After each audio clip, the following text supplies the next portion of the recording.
Bueno, la idea de la presentación es mirar un poco cuando estamos trabajando a nivel comparativo el ejercicio que hicimos, que estuvimos avanzando en el marco de un programa de investigación, un UASIT que dirige Alejandra y yo la acompaño en la dirección, presentar un poco cómo de algún concepto, alguna cuestión, son compatibles o no las distintas mediciones.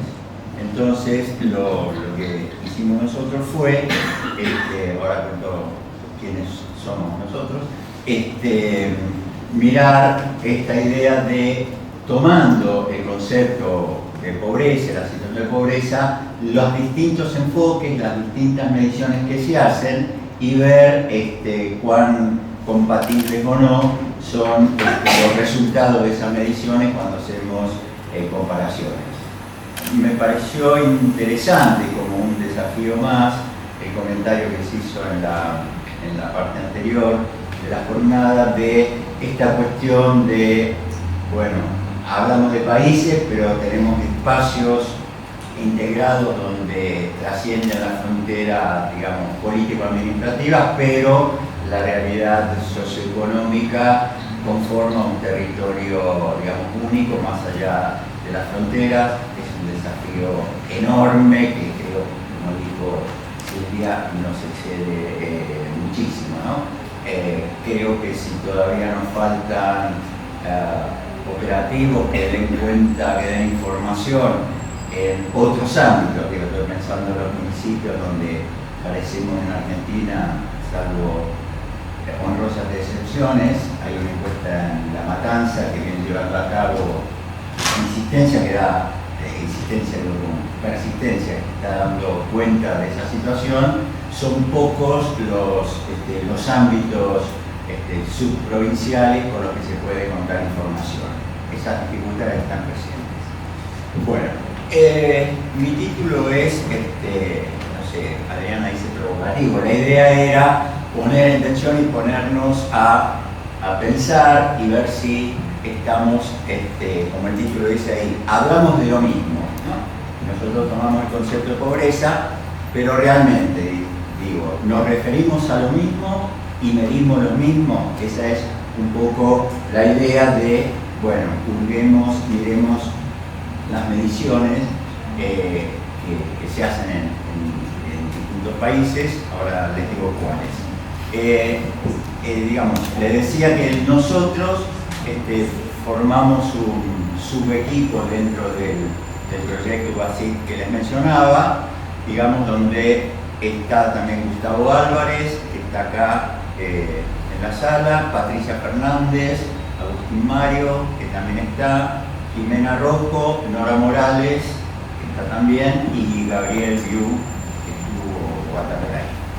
La idea nuestra entonces fue, dentro del proyecto que tenemos, es considerar los distintos enfoques y conocer las similitudes y diferencias que hay en la medición de la pobreza, ya lo dije, en Argentina, Brasil y Uruguay. Y después, porque no tenemos nada que hacer, agregamos en México, que nos parecía una experiencia bien interesante. Ya van a ver por qué, en particular con esta cuestión del abordaje y la medición de la pobreza. Un poco la presentación va a estar siempre en términos comparativos, hay bastante detalle, no vamos a ahondar en todo porque sería algo de un par de horas, no es el tiempo, y tampoco es la finalidad terminar de mirar el último detalle, digamos, teniendo en cuenta dónde se diferencian y dónde puede haber información no totalmente compatible o resultados que en su contenido están por ahí expresando cuestiones distintas en el mismo concepto de pobreza, apuntando, digo, quizás a una misma situación de carencias, como lo que finalmente se termina midiendo.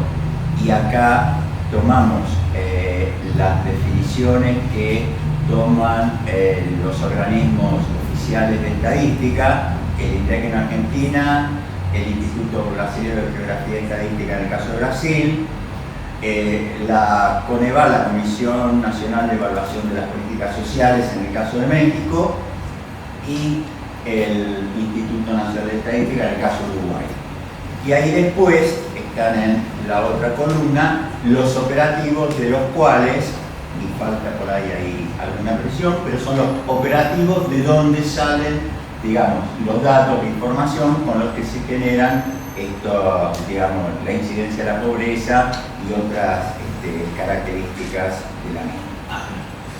Bueno, nosotros empezamos a ver, estuvimos haciendo, digamos, un recorrido qué cuestiones aparecían en los distintos documentos de estas instituciones acerca de la medición, e identificamos una primera cuestión que tiene que ver con lo que se llama pobreza absoluta, que es identificar una línea, que era la línea de pobreza, debajo de la cual la vida no es aceptable, los hogares y la población están en situación de pobreza, pero allí vimos que en esta medición absoluta, ahora van a ver la diferencia con las otras, aparecía la idea esta de la línea de pobreza, que compara ingresos de los hogares por las canastas, vamos a ver cuáles también, y ahí entra también la medición a través de las necesidades básicas insatisfechas o carencias en algunos aspectos, más allá de los ingresos. Entonces ahí hay estas dos maneras que referirían a la pobreza absoluta. Después está lo que es la pobreza relativa, que es la medición de un nivel de vida más bajo, una situación más deficiente, comparada con otros grupos sociales. Entonces ahí también hay otro concepto de pobreza que a veces aparece en las informaciones. Y por último, la pobreza subjetiva, que es la autopercepción sobre las condiciones, la autopercepción que tienen las personas sobre las condiciones mínimas necesarias, digamos, para la supervivencia. Ahí la supervivencia está hablando de un nivel o estrategia de vida que solo resuelve lo que podemos llamar las necesidades básicas, necesidades imprescindibles de satisfacer, que tienen claramente una definición social, cada una de ellas enmarcada en un contexto sociohistórico determinado. Ahí el cuadro presenta entonces, para cada país, el tipo de medición o el tipo de pobreza al que hacen referencia y cuál es el procedimiento con el que trabajan. Como ustedes ven, digamos, en todos los casos, porque en Brasil también trabajan la pobreza absoluta, además de la subjetiva y relativa, y en los 4 casos tenemos en común que presentan la línea de pobreza, o trabajan con el procedimiento de línea de pobreza, aunque quiero hacer una salvedad, allí en el caso de México, que es un caso particular porque ellos miden pobreza multidimensional, pero, como vamos a ver en detalle, uno de los componentes de esa pobreza multidimensional tiene que ver con los ingresos y la relación con canastas, con lo cual también están de alguna manera midiendo lo que ellos llaman una de las dimensiones de la pobreza multidimensional, que tiene que ver con la línea de pobreza. Bueno, ¿qué son esta idea de la medición de pobreza absoluta? Y nos vamos a centrar en esto porque es común a los 4 países. Hablamos, o se habla de la pobreza absoluta cuando se establece una línea de distinta manera y con distintos procedimientos, a partir de la cual se dice que la población no tendría un nivel de vida aceptable. En otra bibliografía se habla de un nivel de vida digno, aparece otro por ahí, nivel de vida decente, pero estamos, digamos, conceptualmente estamos refiriéndonos a situaciones donde la población no cubre eso que llamamos las necesidades básicas, que como presentaba en la mesa anterior, se liga mucho, se liga más históricamente, estaba presente, ahora yo voy a hacer una mención a ello, pero que aparece muy fuerte con esta idea de las personas como sujetos de derechos, es decir, la idea de que los derechos reconocidos, ya digamos consagrados, tienen digamos un impacto o inciden en lo que la sociedad va definiendo como situaciones aceptables o no aceptables, diríamos que vulneran o no vulneran los derechos de las personas. Me parece que ese enfoque está por ahí. ¿Cómo es el procedimiento metodológico? En general identificamos hogares pobres a partir de los recursos con los que cuenta el hogar, esto dentro de la definición de pobreza, de línea de pobreza, explícitamente y concretamente, miran la comparación entre los ingresos, recursos o ingresos del hogar versus el costo de una canasta básica de consumo. Canasta básica de consumo es el conjunto de bienes y servicios que se consideran necesarios para satisfacer de nuevo las necesidades básicas de los hogares. Y después toda la población que reside en hogares pobres, medidos en este caso por línea de pobreza, son considerados también pobres. Por eso esa idea de la proporción de hogares pobres y la proporción de población pobre, ¿no? Tienen esa relación. Y las dimensiones que componen esto que vamos a llamar línea de pobreza y línea de indigencia tiene que ver con que la línea de indigencia es aquella línea a partir de la cual, o por debajo de la cual, se cubre una canasta básica alimentaria. No vamos a meternos en detalle cómo se construye eso. Y después la línea de pobreza es el conjunto de esa canasta alimentaria más otro conjunto de bienes y servicios que se consideran necesarios. No vamos a detenernos en detalle, yo voy a mencionar, después esto lo podremos circular, pero por un lado, cómo construir la canasta básica alimentaria, aparecen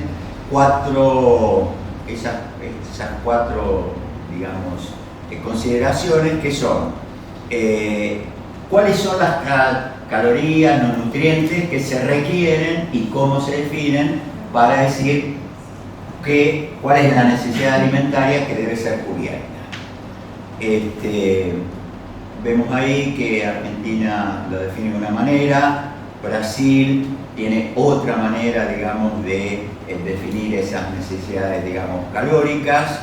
Después aparece cómo se ajusta.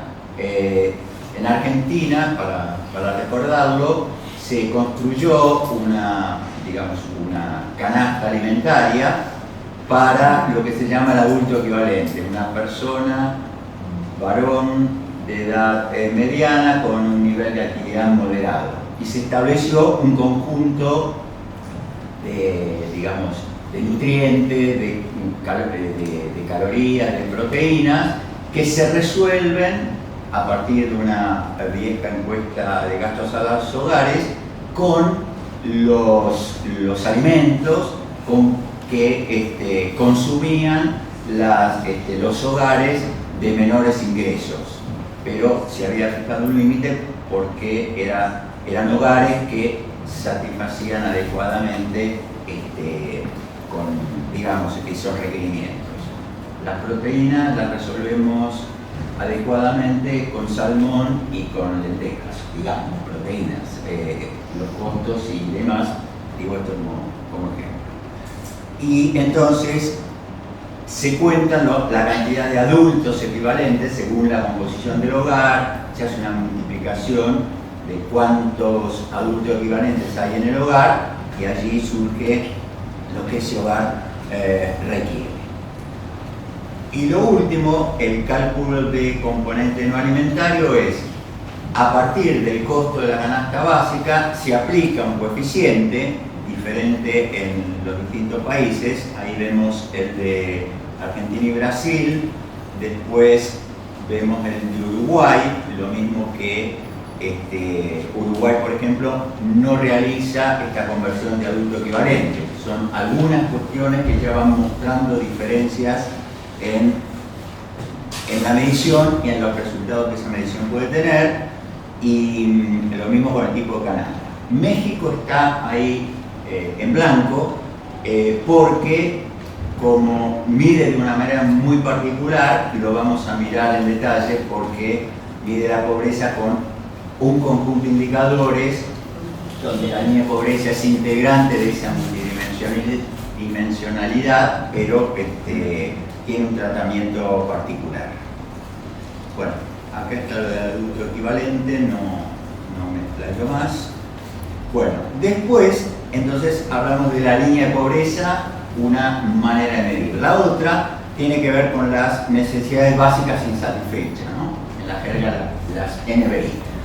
Y que tiene que ver ya no con los ingresos, sino con la situación y satisfactores que los hogares presentan, es decir, ciertas condiciones donde se mira si en ese hogar se satisface o no, o como en medición de la pobreza, en realidad es un conjunto de indicadores que denotan una situación, llamémosla deficitaria, una situación que estaría indicando una situación de pobreza.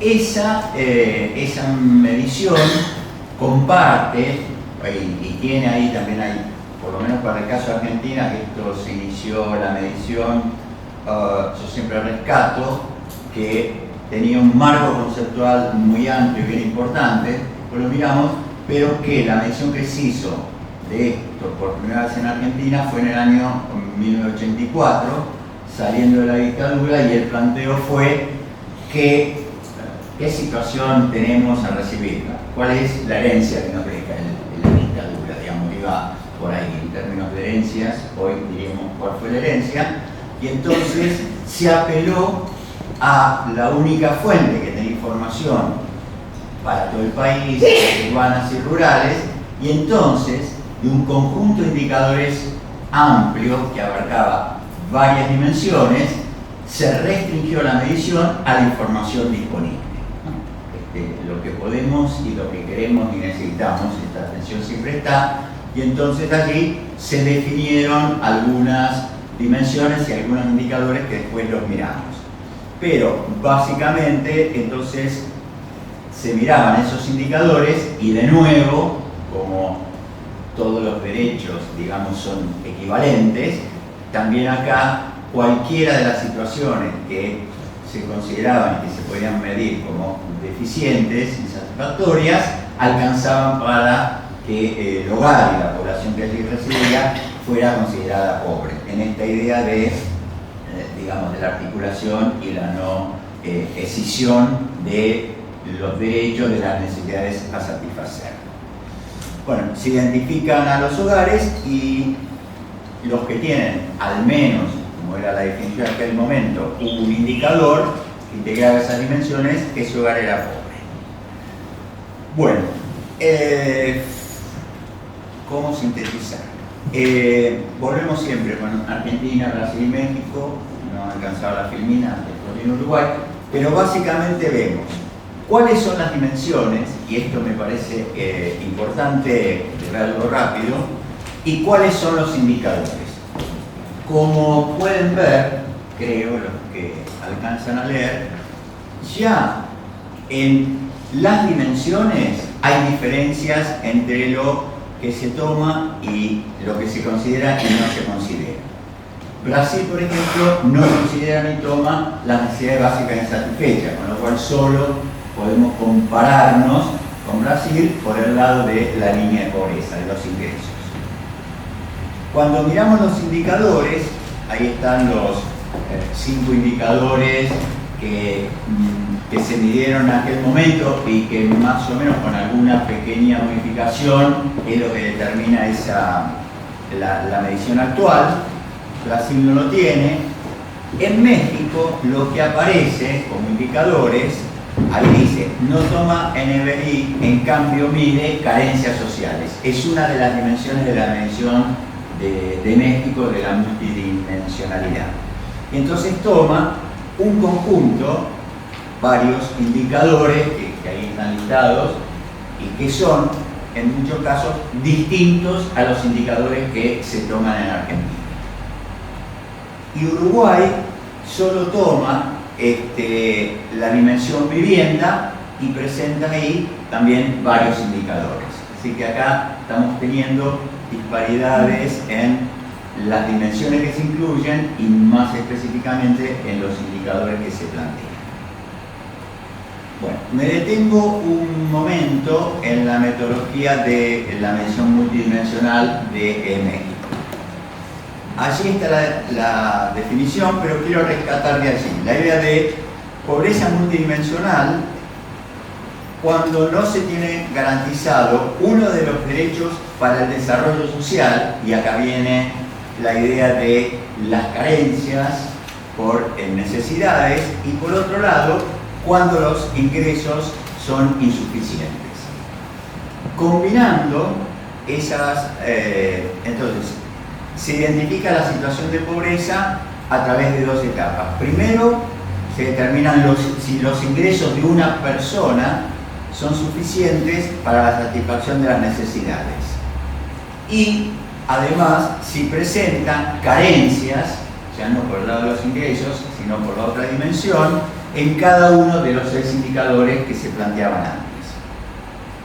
La segunda parte, se combinan esos indicadores para reconocer la población en situación de pobreza multidimensional. Y allí aparecen inicialmente 4 grupos. Esos 4 grupos tienen que ver, el número 1 es aquellos que son pobres multidimensionales, es decir, que tienen ingresos por debajo de la línea de pobreza y tienen al menos una carencia, lo que llaman carencia social, presentan esas dos. Esos serían los pobres multidimensionales. El grupo cuadrante identificado como número 2 son aquellos que llaman vulnerables, ya que solo presentan carencias sociales y están por encima, digamos, de la línea de pobreza. El cuadrante 4, voy subiendo así, son los no pobres multidimensionalmente y no son vulnerables, es decir, son aquellos que están por encima de la línea y no presentan carencias sociales. Y el cuadrante, digamos, 3, el grupo 3, son los vulnerables por ingreso. Satisfacen o cubren bien las carencias que ellos llaman sociales, pero no cubren, digamos, sus ingresos están por debajo de la línea de pobreza. 10 minutos. Bueno, aquí estaban los porcentajes de cómo se distribuyen los que están en pobreza extrema, pobreza moderada, la evolución, lo pasamos y después acá la distribución por los 4 grupos. Bueno, hay otra medición que es el índice de privación material de los hogares. Esto se hizo en Argentina, lo hizo en el INDEC. Cualquier duda, está Gustavo Álvarez, que fue uno de los creadores, así que me corrige o me salva y podemos preguntarle a él. Y digamos, bueno, aparece, pero lo interesante es que también esta construcción, esto surgió por la necesidad de ver cómo, sin tener en el INDEC, en el censo de población datos de ingresos, se podría aproximar, buscar algún indicador proxy que permitiera, digamos, asimilar de alguna manera la falta de ingresos o los ingresos insuficientes. Lo interesante es que aparecía ahí, fíjense, también 4 grupos que son la privación de solo recursos corrientes, que hacía referencia a los ingresos, medidos indirectamente. Los otros son sin privación, es decir, serían no pobres por ninguna de las consideraciones del PROX, ingresos y necesidades. Lo que se hablaba de privación convergente, es decir, los que eran pobres en ambos tenían privaciones en las dos dimensiones, y los que tenían privación solo patrimonial, es decir, solo en ciertos recursos. Bueno, consideraciones finales. Yo quiero, presentar algunas cuestiones que debiéramos considerar, ponernos a pensar, porque son, me parece, tensiones que deberíamos, en realidad son tensiones que presentan desafíos a resolver. Me parece que en la mesa anterior aparecieron algunos de ellos. Yo lo primero que quiero decir es, la idea de necesidades básicas insatisfechas, se habla de pobres estructurales. Pero se habla de pobres estructurales porque se refieren a necesidades o adquisiciones de más largo plazo, digamos, fundamentalmente porque refieren a esta idea, o básicamente refieren a la vivienda o a la adquisición de educación, ¿no? Uno de los indicadores es que un niño en edad escolar no asista a la escuela, no esté inserto en el sistema educativo. Entonces, estas cuestiones, la educación, la vivienda, son indicadores de más largo plazo que se modifican más lentamente. Pero esta definición, digo más lentamente, comparándola con lo que decía Chitarroni hace un rato de no considerar ingresos porque es muy coyuntural, y me parece que ahí hay una discusión, un intercambio a pensarlo profundamente. Si los ingresos los consideramos o no los consideramos.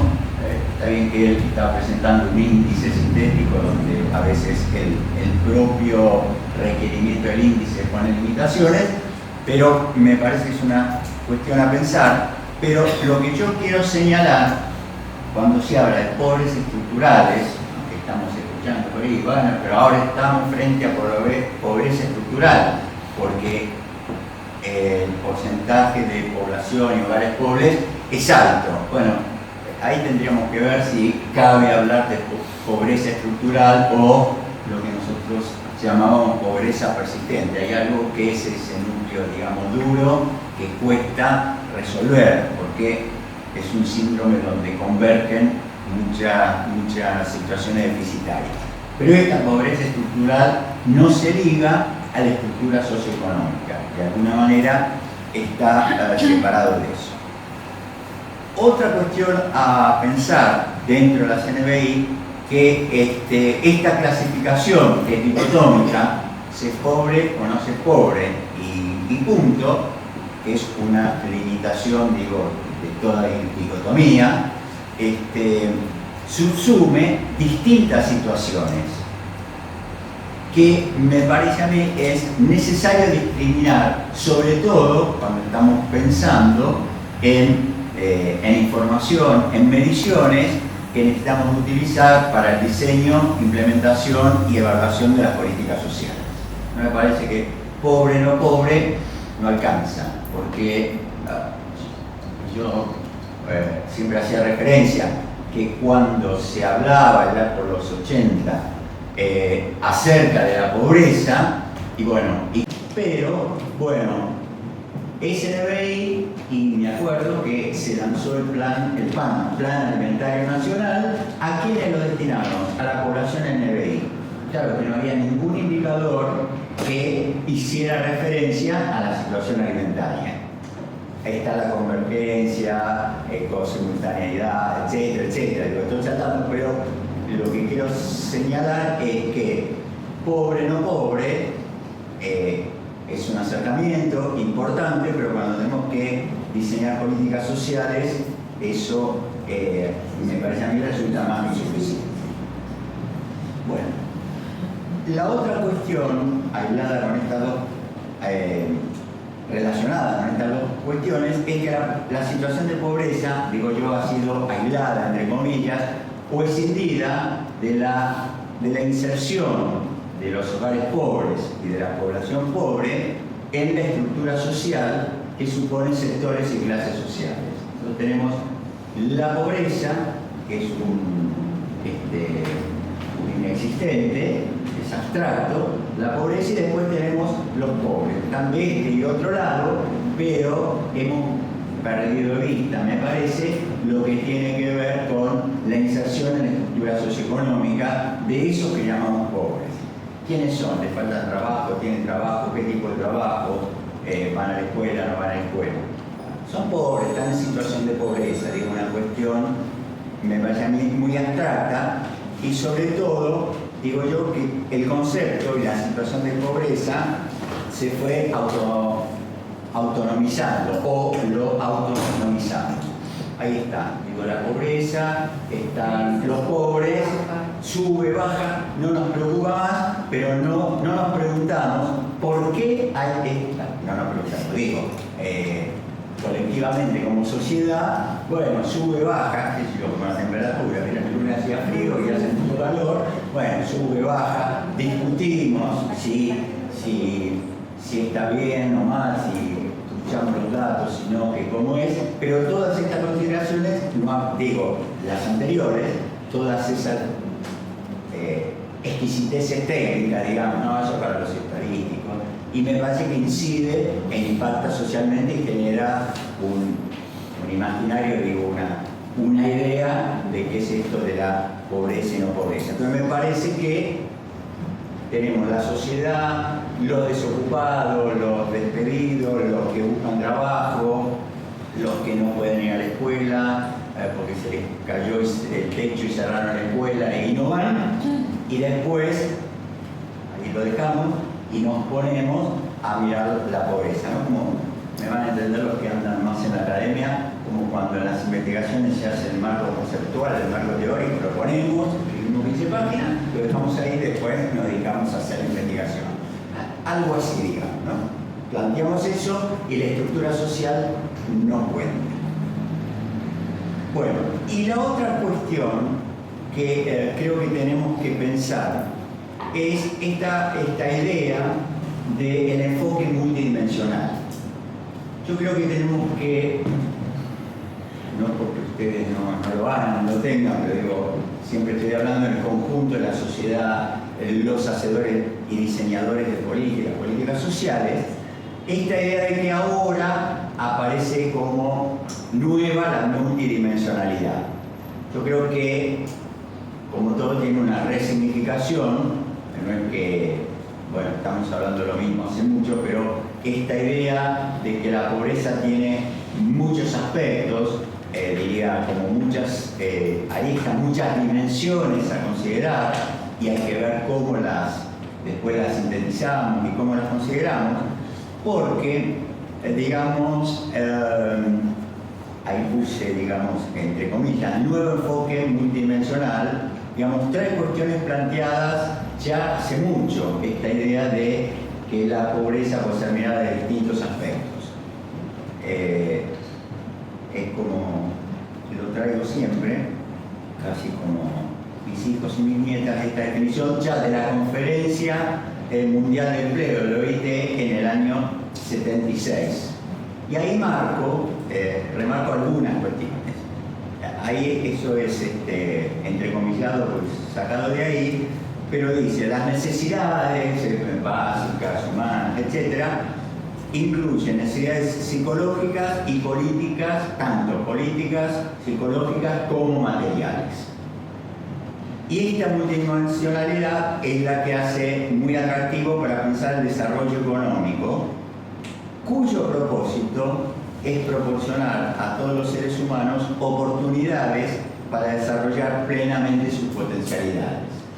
Y no me puede más que venir a la cabeza las potencialidades y las realizaciones que plantea Amartya Sen.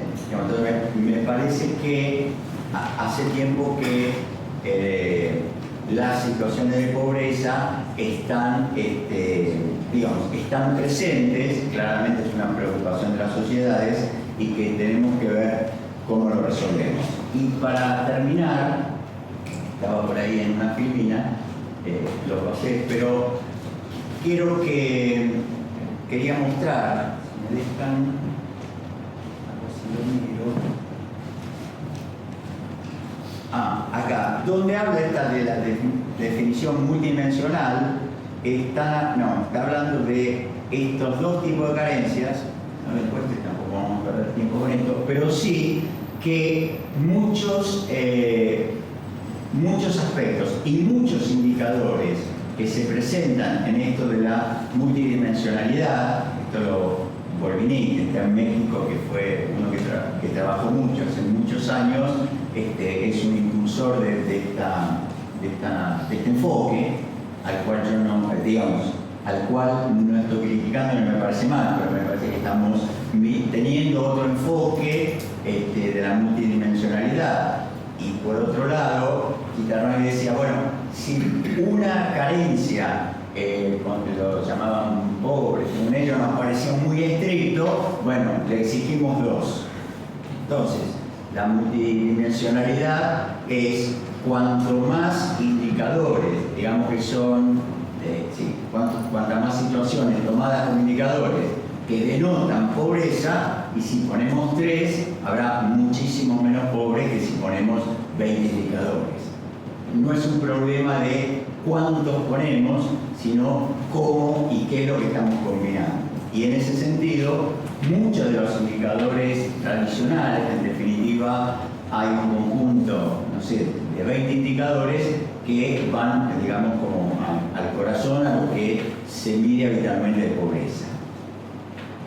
Lo cual no quiere decir que nuestro trabajo, que presentaron Laura y Natalia, con los 176 o no sé cuántos.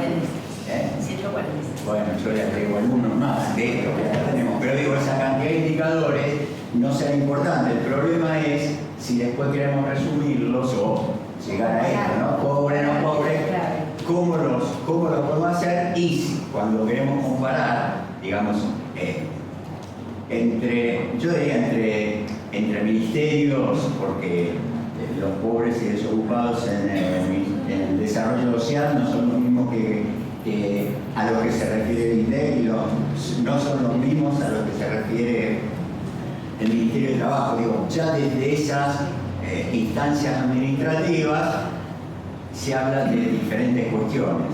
Cuando vamos subiendo escala, digamos, provincias, países, tenemos que ser mucho más cuidadosos para referirnos y medir, la misma situación, el mismo fenómeno. Y ahí hay un desafío importante porque, claro, no tenemos nosotros la potestad ni la posibilidad de homogeneizar a todos, a todos los que producen información. De hecho, el esfuerzo que también se mencionaba antes de armonización de las estadísticas del Mercosur, 4 países, ese avance que se hizo quedó ahí parado y que yo sepa nunca más se retomó.